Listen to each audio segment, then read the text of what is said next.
Jonathan Harker's Journal, 24 June, before morning. Last night the Count left me early and locked himself in his own room. As soon as I dared, I ran up the winding stair and looked out of the window, which opened south.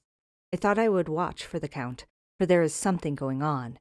The Siques are quartered somewhere in the castle and are doing work of some kind.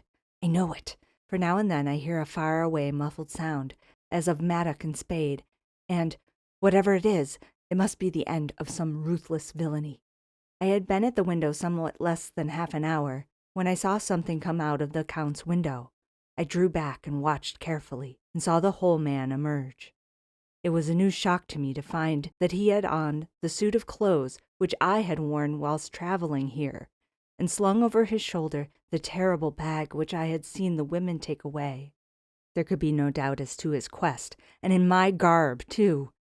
This, then, is his new scheme of evil, that he will allow others to see me, as they think, so that he may both leave evidence that I have been seen in the towns and villages posting my own letters, and that any wickedness which he may do shall by the local people be attributed to me.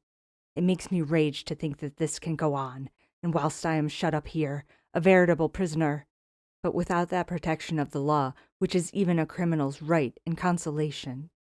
I thought I would watch for the Count's return, and for a long time sat doggedly at the window. Then I began to notice that there were some quaint little specks floating in the rays of the moonlight.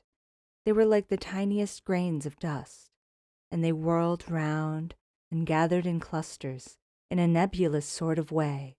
I watched them with a sense of soothing, and sort of calm stole over me. I leaned back in the embrasure in a more comfortable position, so that I could enjoy more fully the aerial gambolling. Something made me start up, a low, piteous howling of dogs somewhere far below in the valley, which was hidden from my sight. Louder it seemed to ring in my ears, and the floating motes of dust to take new shapes to the sound as they danced in the moonlight. I felt myself struggling to awake to some call of my instincts.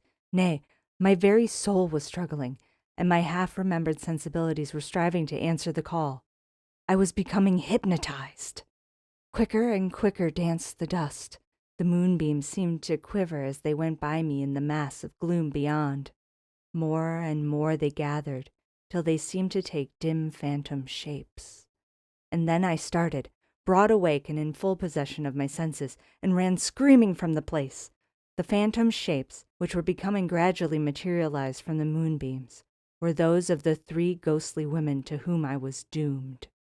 I fled, and felt somewhat safer in my own room, where there was no moonlight, and where the lamp was burning brightly.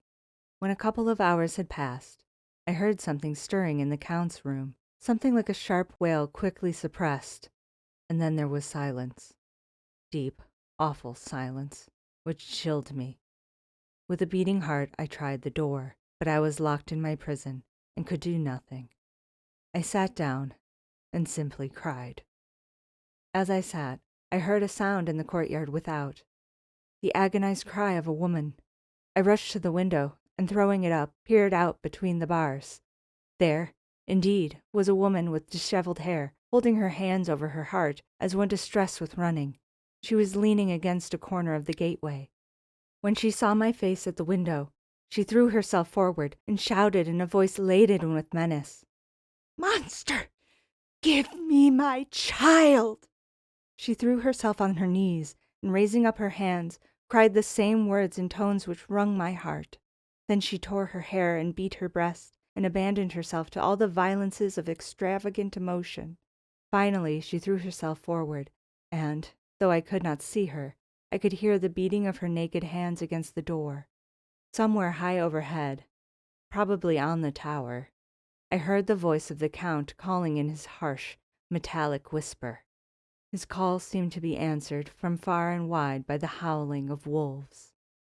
Before many minutes had passed, a pack of them poured, like a pent-up dam when liberated, through the wide entrance into the courtyard. There was no cry from the woman, and the howling of the wolves was but short.